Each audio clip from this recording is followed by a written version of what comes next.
বাঁধাকপি তো আমরা শীতকালে অনেকেই কম বেশি খেয়ে থাকি, কিন্তু এই বাঁধাকপি দিয়ে যে এত সুস্বাদু একটা রেসিপি বানানো যায়, এই রেসিপিটা না দেখলে কখনো বিশ্বাসই করতে পারবে না।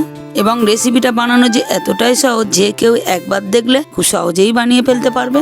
রেসিপিটা বানানোর জন্য সবার প্রথমে বাঁধাকপিটা ঝিরিঝিরি করে কুচিয়ে নিয়েছি। গরম কড়াইয়ে পরিমাণ মতো একটু জল দিয়ে দিলাম, হাফ টেবিল চামচ একটু নুন দিয়ে দিলাম, দিয়ে জলটা একটু ফুটিয়ে নিচ্ছি। কুচিয়ে রাখা বাঁধাকপিটা দিয়ে 10 মিনিটের জন্য গ্যাসটাকে বন্ধ করে বাঁধাকপিটা রেখে দিলাম। পরিমাণ মতো একটু চিংড়ি মাছ নিয়ে নিয়েছি। চিংড়ি মাছটা এখানে মাথা ও লেজটা কেটে বাদ দিয়ে দিচ্ছি। চিংড়ি মাছ দিয়ে বাঁধাকপি সবসময় চচ্চড়ি না করে একবার এইভাবে বানিয়ে দেখো, সন্ধেবেলার জলখাবার কিংবা গরম ভাতে একদম জমে যাবে।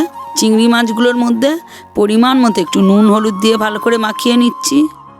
পরিমাণ মতো একটু পেঁয়াজ, কাঁচা লঙ্কা ও ধনেপাতা কেটে নিচ্ছি। গরম কড়াইয়ে অল্প একটু সর্ষের তেল দিয়ে দিলাম। সর্ষের তেল দিয়ে চিংড়ি মাছগুলো ভাজলে এর টেস্টটা দ্বিগুণ হবে। বন্ধুরা, আমার চ্যানেলে যদি নতুন হয়ে থাকো, চ্যানেলটাতে অবশ্যই সাবস্ক্রাইব করে আমাদের পাশে থেকো। সমস্ত চিংড়ি মাছগুলো লাল লাল করে ভেজে মিক্সি জারের মধ্যে পেস্ট বানিয়ে নিলাম। বাঁধাকপিটা সম্পূর্ণ ভাবিয়ে নিয়ে জল ঝাড়িয়ে নিয়েছি। বন্ধুরা, এর আগে রাঙালুর পিঠের রেসিপি আমি শেয়ার করেছি।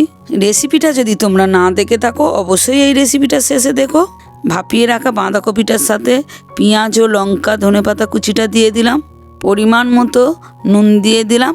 রঙের জন্য আমি এখানে একটু কাশ্মীরি লঙ্কার গুঁড়ো ব্যবহার করছি। হাফ টেবিল চামচ আদা বাটা দিয়ে দিলাম, হাফ টেবিল চামচ রসুন বাটা দিয়ে দিলাম। পেস্ট করে রাখা চিংড়ি মাছগুলো দিয়ে দিলাম।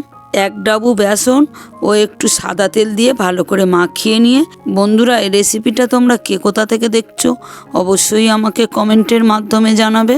তোমাদের কমেন্ট পড়তে আমার ভীষণ ভালো লাগে। কিছুক্ষণের জন্য একটু রেস্টে রেখে দিলাম। কিছুক্ষণ পরে ব্যাটারটার মধ্যে অল্প একটু বেকিং সোডা দিয়ে দিলাম। পরিমাণ মতো একটু চালের গুঁড়ি দিয়ে দিলাম।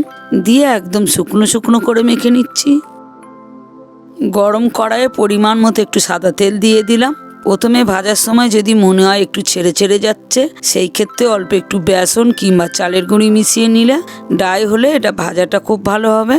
বন্ধুরা, আমার এই রেসিপিটা দেখে বাড়িতে একবার অবশ্যই ট্রাই করো। বাড়ির ছোট থেকে বড় আশা করছি সকলের খুবই ভালো লাগবে এবং একবার খাওয়ার পরে আবারও চেয়ে খাবে। রেসিপিটা বানানোর পরে বাড়ির লোকেরা দেখে বুঝতেই পারবে না যে এটা দোকান থেকে আনা না বাড়ির বানানো। এই বাঁধাকপি চিংড়ির পকোড়াটা তোমরা বাড়িতে একবার অবশ্যই বানিয়ে দেখো।